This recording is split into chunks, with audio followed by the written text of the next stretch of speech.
అక్షయ తృతీయ రోజు బంగారం వెండి ఏ సమయంలో కొనాలో తెలుసా మీకు? హిందూ క్యాలెండర్ ప్రకారం అక్షయ తృతీయను వైశాఖ మాసంలోని శుక్లపక్షంలోని తృతీయ తిథి నాడు జరుపుకుంటారు. ఈ రోజును చాలా ముఖ్యమైనదిగా పరిగణిస్తారు.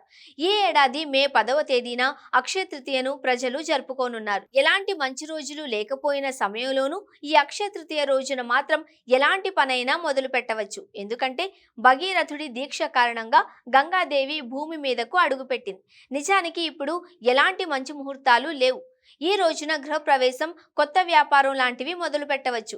వివాహం లాంటి శుభకార్యాలు కూడా చేసుకోవచ్చట. అంతటి మంచి రోజు ఈ అక్షయ తృతీయ. ఈ పర్వదినాన ఇంట్లోకి లక్ష్మీదేవిని ఆహ్వానించేందుకు అందరూ బంగారం, వెండి ఆభరణాలు కొనుగోలు చేస్తూ ఉంటారు. అయితే ఇవి కొనడం సంగతి పక్కన పెడితే ఏ సమయంలో కొనుగోలు చేస్తున్నారు అనేది కూడా చాలా ముఖ్యం. అక్షయ తృతీయ రోజున వస్తువులను షాపింగ్ చేయడానికి 3 గంటల సమయం ఉంది. ఇందులో మీరు ఏదైనా వస్తువును శుభ సమయంలో కొనుగోలు చేయవచ్చు. వస్తువుల కొనుగోలు శుభ ముహూర్తంలో జరిగితే స్థానికులకు శుభ ఫలితాలు లభిస్తాయని, జీవితంలో ఎదురయ్యే సమస్యలు కూడా తొలగిపోతాయని చెబుతారు. ఉదయం ముహూర్తం అభిజిత్ ముహూర్తం. ఇది ఉదయం 6:15 నుండి 7:15 వరకు సమయం. ఈ సమయంలో షాపింగ్ చేయడం చాలా శుభప్రదంగా పరిగణిస్తారు.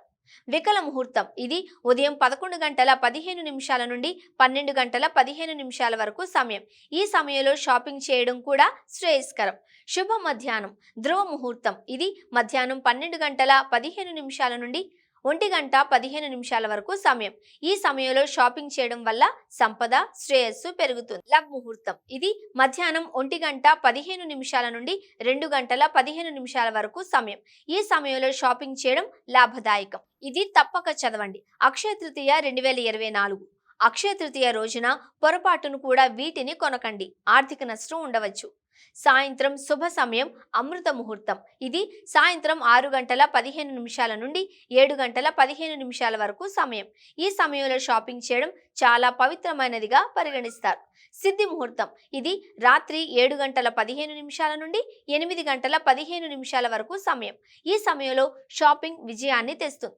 ఈ సమయాలలో మీరు కనుక బంగారం, వెండి ఆభరణాలు కొనుగోలు చేస్తే మీ ఇంట్లోకి లక్ష్మీదేవి ఖచ్చితంగా అడుగు పెడుతుంది.